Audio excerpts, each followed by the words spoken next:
BJP എന്ന് പറഞ്ഞപ്പോൾ ഞാൻ അവരടുത്തറിഞ്ഞപ്പോൾ അവർക്ക് പൊതുവെ അങ്ങനെ ഒരു വർഗീയതയോ അങ്ങനെയാ വെച്ചാൽ വർഗീയത ഏറ്റവും കളിക്കുന്ന ഇപ്പോൾ കോൺഗ്രസ് ആണ്.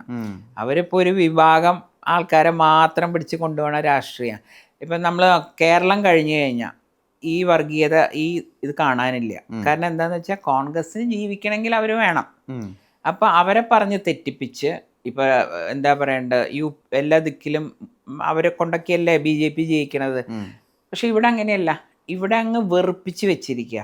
ഇപ്പം എൻ്റെ തന്നെ എൻ്റെ ഒരു പോസ്റ്റ് ഇട്ട എൻ്റെ അമ്മ കുഴിന്ന് ഇറങ്ങി വന്ന് തല്ലുവരെ ആ രീതിയിലുള്ള കമൻസ് ഒക്കെയാണ് പറയുക. അത് ചില മതവിഭാഗങ്ങളാണ് അത് ചെയ്യണത്.